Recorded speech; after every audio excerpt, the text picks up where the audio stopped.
श्री सत्यनारायण भगवान व्रत कथा। जय श्री कृष्णा, राधे राधे।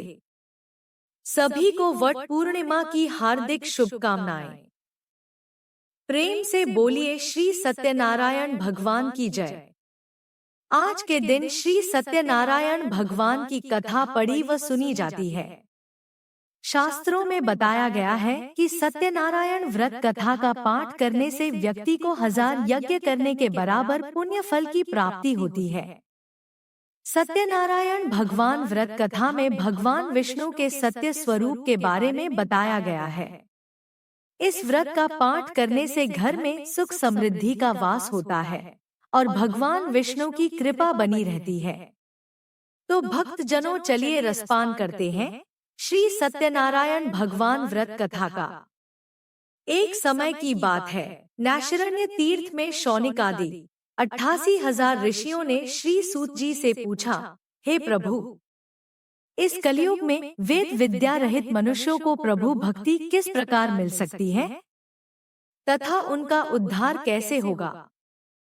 हे मुनि श्रेष्ठ, कोई ऐसा तप बताइए जिससे थोड़े समय में ही पुण्य मिले और मनवांछित फल भी मिल जाए।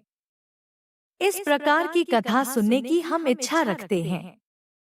सर्व शास्त्रों के ज्ञाता सूत जी बोले, हे वैष्णवों में पूज्य, आप सभी ने प्राणियों के हित की बात पूछी है, इसलिए मैं एक ऐसे श्रेष्ठ व्रत को आप लोगों को बताऊंगा जिसे नारद जी ने लक्ष्मी नारायण जी से पूछा था और लक्ष्मीपति ने मुनिश्रेष्ठ नारद जी से कहा था।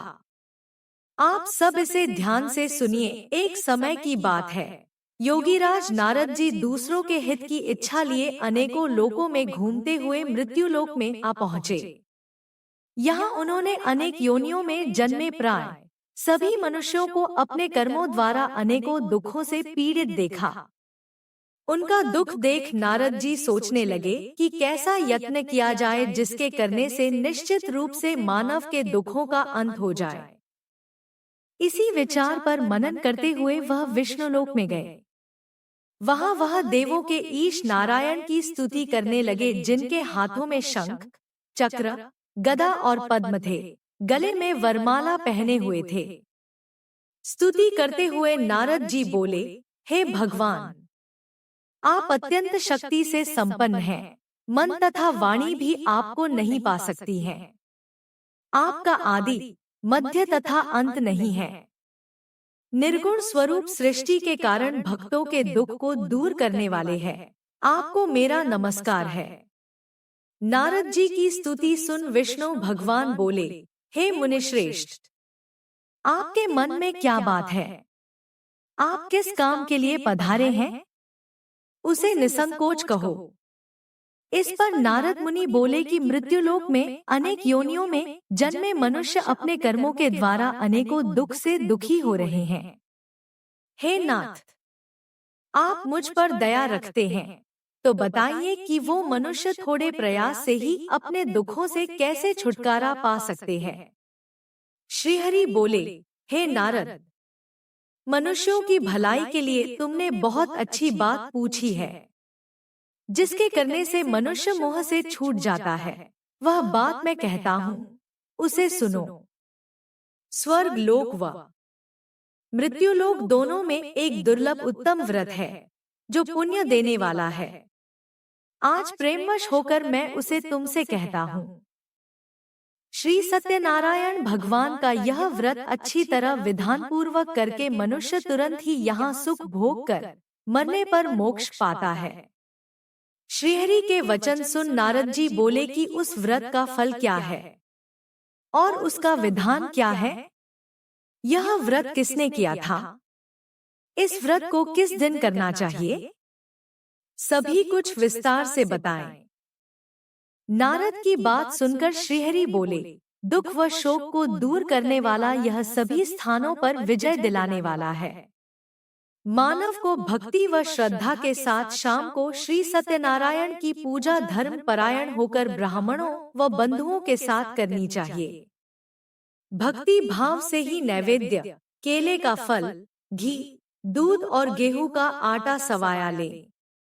गेहूं के स्थान पर साठी का आटा, शक्कर तथा गुड़ लेकर वह सभी भक्षण योग्य पदार्थों को मिलाकर भगवान को भोग लगाए। ब्राह्मणों सहित बंधु बांधवों को भी भोजन कराएं, उसके बाद स्वयं भोजन करें। भजन कीर्तन के साथ भगवान की भक्ति में लीन हो जाएं। इस तरह से सत्यनारायण भगवान का यह व्रत करने पर मनुष्य की सारी इच्छाएं निश्चित रूप से पूरी होती हैं। इस कलिकाल अर्थात कलियुग में मृत्युलोक में मोक्ष का यही एक सरल उपाय बताया गया है। श्री सत्यनारायण व्रत कथा का पहला अध्याय संपूर्ण। बोलिए श्री सत्यनारायण भगवान की जय। सत्यनारायण भगवान की व्रत कथा का दूसरा अध्याय। सूत जी बोले, हे ऋषियों, जिसने पहले समय में इस व्रत को किया था उसका इतिहास कहता हूँ, ध्यान से सुनो। सुंदर काशीपुरी नगरी में एक अत्यंत निर्धन ब्राह्मण रहता था। भूख प्यास से परेशान वह धरती पर घूमता रहता था।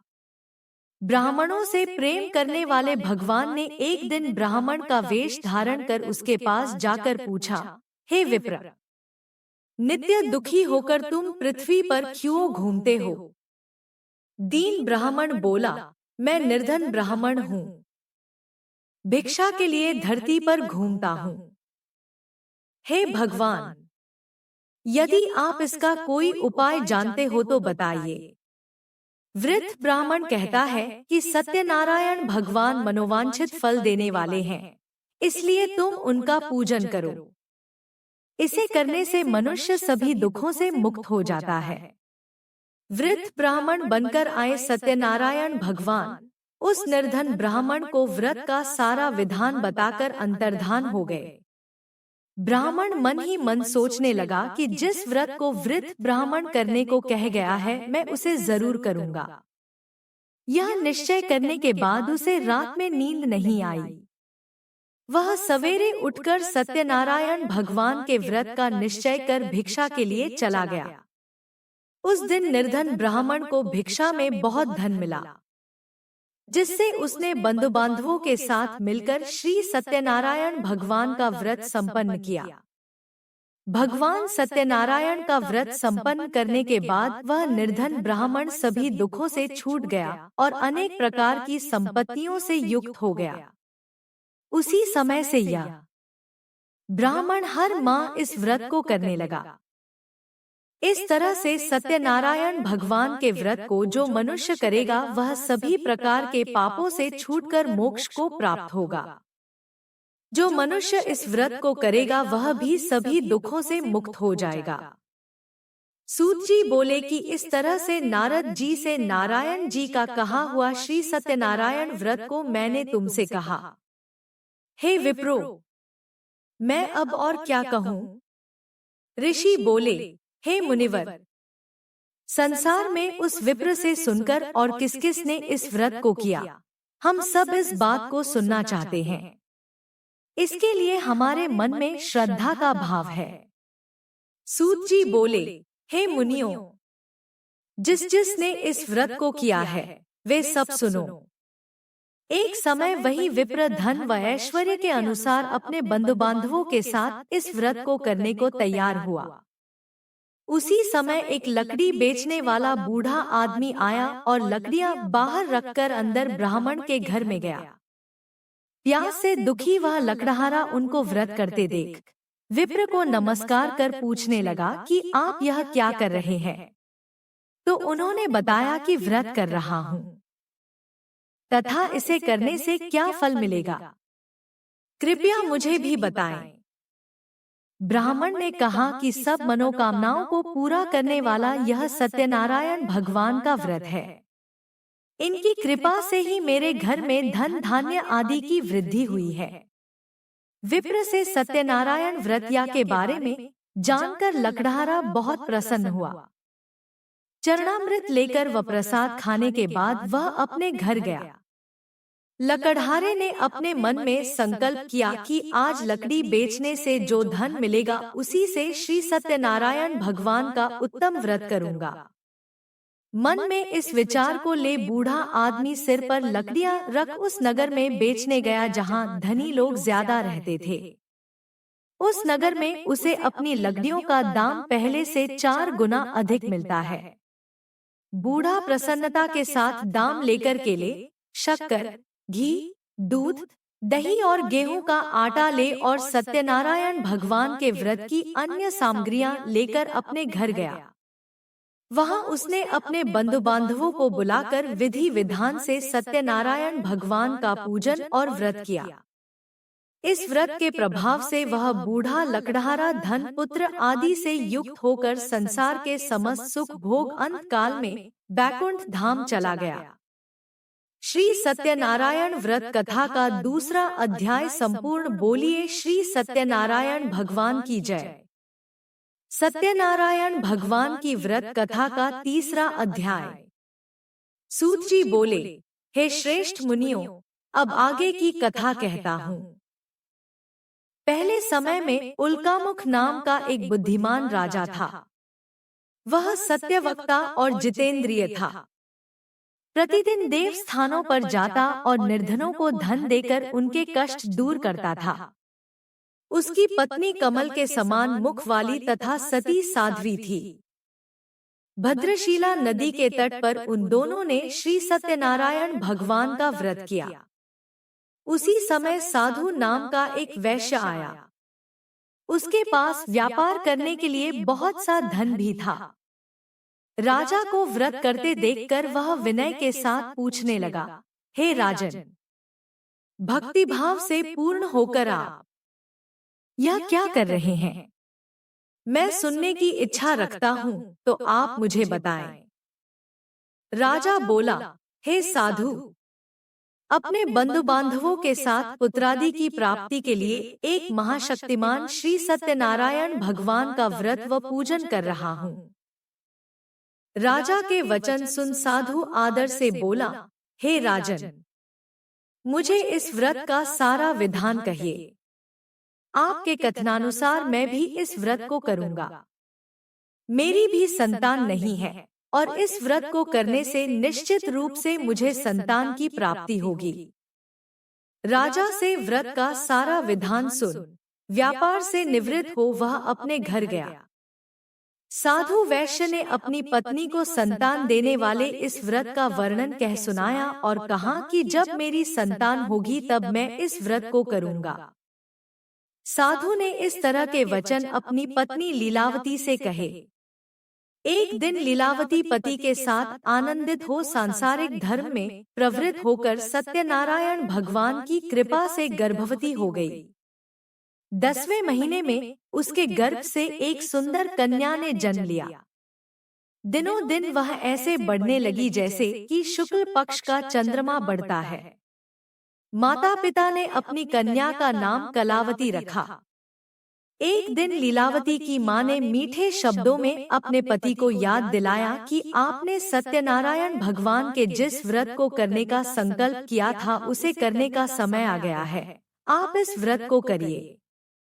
साधु बोला कि हे प्रिय, इस व्रत को मैं उसके विवाह पर करूंगा।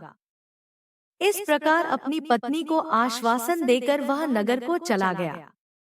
कलावती पिता के घर में रह वृद्धि को प्राप्त हो गई। साधु ने एक बार नगर में अपनी कन्या को सखियों के साथ देखा तो तुरंत ही दूत को बुलाया और कहा कि मेरी कन्या के योग्य वर देख कर आओ। साधु की बात सुनकर दूत कंचन नगर में पहुंचा और वहां देखभाल कर लड़की के सुयोग्य वाणिक पुत्र को ले आया। सुयोग्य लड़के को देख साधु ने बंधु बांधवों को बुलाकर अपनी पुत्री का विवाह कर दिया। लेकिन दुर्भाग्य की बात ये कि साधु ने अभी भी श्री सत्यनारायण भगवान का व्रत नहीं किया।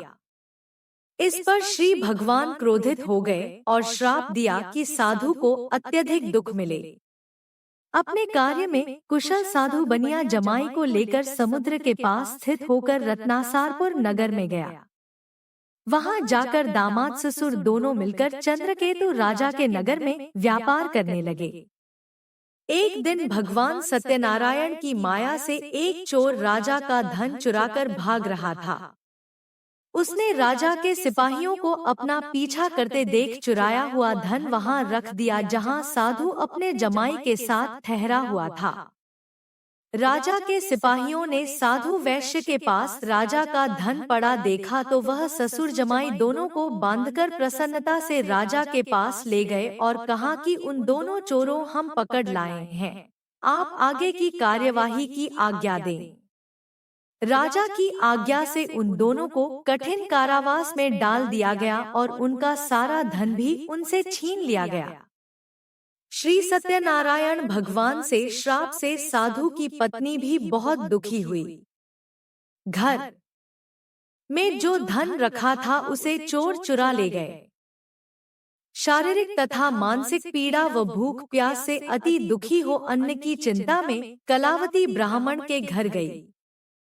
वहां उसने श्री सत्यनारायण भगवान का व्रत होते देखा, फिर कथा भी सुनी। वह प्रसाद ग्रहण कर वह रात को घर वापस आई। माता ने कलावती से पूछा कि हे पुत्री, अब तक तुम कहाँ थी? तेरे मन में क्या है? कलावती ने अपनी माता से कहा, हे माता, मैंने एक ब्राह्मण के घर में श्री सत्यनारायण भगवान का व्रत देखा है। कन्या के वचन सुन लीलावती भगवान के पूजन की तैयारी करने लगी। लीलावती ने परिवार व बंधुओं सहित सत्यनारायण भगवान का पूजन किया और उनसे वर मांगा कि मेरे पति तथा जमाई शीघ्र घर आ जाएं। साथ ही यह भी प्रार्थना की कि हम सबका अपराध क्षमा करें। श्री सत्यनारायण भगवान इस व्रत से संतुष्ट हो गए और राजा चंद्रकेतु को सपने में दर्शन दे कहा कि हे राजन, तुम उन दोनों वैश्यों को छोड़ दो और तुमने उनका जो धन लिया है उसे वापस कर दो। अगर ऐसा नहीं किया तो मैं तुम्हारा धन, राज्य व संतान सभी को नष्ट कर दूंगा। राजा को यह सब कहकर वह अंतर्धान हो गए। प्रातः काल सभा में राजा ने अपना सपना सुनाया, फिर बोले कि बणिक पुत्रों को कैद से मुक्त कर सभा में लाओ। दोनों ने आते ही राजा को प्रणाम किया। राजा मीठी वाणी में बोला, हे महानुभावों, भाग्यवश सा कठिन दुख तुम्हें प्राप्त हुआ है, लेकिन अब तुम्हें कोई भय नहीं है। साकह राजा ने उन दोनों को नए वस्त्राभूषण भी पहनाए और जितना धन उनका लिया था उससे दुगुना धन वापस कर दिया। दोनों वैश्य अपने घर को चल दिए। श्री सत्यनारायण व्रत कथा का 3रा अध्याय संपूर्ण। बोलिए श्री सत्यनारायण भगवान की जय। सत्यनारायण भगवान की व्रत कथा का 4था अध्याय। सूत जी बोले, वैश्य ने मंगलाचार कर अपनी यात्रा आरंभ की और अपने नगर की ओर चल दिए। उनके थोड़ी दूर जाने पर एक दंडी वेशधारी श्री सत्यनारायण ने उनसे पूछा, हे साधु, तेरी नाव में क्या है? अभिवाणी वणिक हंसता हुआ बोला, हे दंडी, आप क्यों पूछते हो? क्या धन लेने की इच्छा है? मेरी नाव में तो बेल व पत्ते भरे हुए हैं। वैश्य के कठोर वचन सुन भगवान बोले, तुम्हारा वचन सत्य हो। दंडी ऐसे वचन कह वहां से दूर चले गए। कुछ दूर जाकर समुद्र के किनारे बैठ गए। दंडी के जाने के बाद साधु वैश्य ने नित्य क्रिया के पश्चात नाव को ऊंची उठते देखकर अचंभा माना और नाव में बेलपत्ते आदि देख वह मूर्छित हो जमीन पर गिर पड़ा। मूर्छा खुलने पर वह अत्यंत शोक में डूब गया। तब उसका दामाद बोला कि आप शोक ना मनाएं, यह दंडी का शाप है, इसलिए हमें उनकी शरण में जाना चाहिए, तभी हमारी मनोकामना पूरी होगी। दामाद की बात सुनकर वह दंडी के पास पहुंचा और अत्यंत भक्तिभाव नमस्कार करके बोला, मैंने आपसे जो जो असत्य वचन कहे थे उनके लिए मुझे क्षमा दे। ऐसा कहकर महान शोकातुर हो रोने लगा। तब दंडी भगवान बोले, हे वणिक पुत्र, मेरी आज्ञा से बार बार तुम्हें दुख प्राप्त हुआ है। तू मेरी पूजा से विमुख हुआ। साधु बोला, हे भगवान, आपकी माया से ब्रह्मा आदि देवता भी आपके रूप को नहीं जानते, तब मैं अज्ञानी कैसे जान सकता हूँ? आप प्रसन्न होइए, अब मैं सामर्थ्य के अनुसार आपकी पूजा करूंगा। मेरी रक्षा करो और पहले के समान नौका में धन भर दो। साधु वैश्य के भक्तिपूर्वक वचन सुनकर भगवान प्रसन्न हो गए और उसकी इच्छानुसार वरदान देकर अंतर्धान हो गए। ससुर जमाई जब नाव पर आए तो नाव धन से भरी हुई थी। फिर वहीं अपने अन्य साथियों के साथ सत्यनारायण भगवान का पूजन कर अपने नगर को चल दिए। जब नगर के नजदीक पहुंचे तो दूत को घर पर खबर करने के लिए भेज दिया। दूत साधु की पत्नी को प्रणाम कर कहता है कि मालिक अपने दामाद सहित नगर के निकट आ गए हैं। दूत की बात सुन साधु की पत्नी लीलावती ने बड़े हर्ष के साथ सत्यनारायण भगवान का पूजन कर अपनी पुत्री कलावती से कहा कि मैं अपने पति के दर्शन को जाती हूँ, तू कार्य पूर्ण कर शीघ्र आ जा।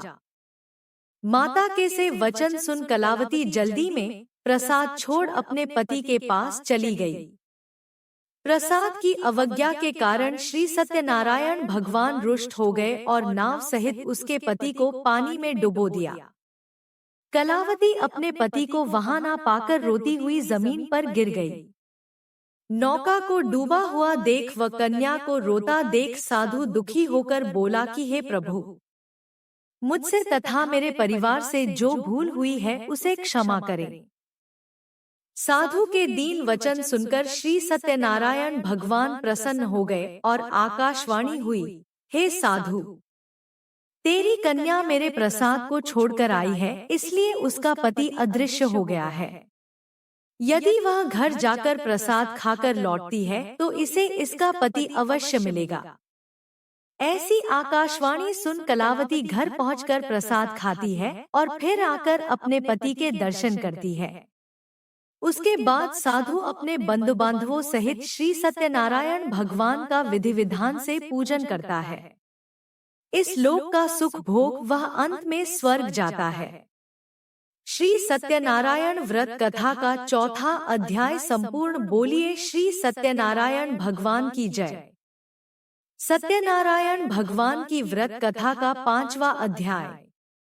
सूत जी बोले, हे ऋषियों, मैं और भी एक कथा सुनाता हूँ, उसे भी ध्यानपूर्वक सुनो। प्रजापालन में लीन तुंगध्वज नाम का एक राजा था। उसने भी भगवान का प्रसाद त्याग कर बहुत ही दुख सहन किया। एक बार वन में जाकर वन्य पशुओं को मारकर वह बड़ के पेड़ के नीचे आया। वहां उसने ग्वालों को भक्तिभाव से अपने बंधुओं सहित सत्यनारायण भगवान का पूजन करते देखा। अभिमानवश राजा ने उन्हें देखकर भी पूजा स्थान में नहीं गया और न ही उसने भगवान को नमस्कार किया।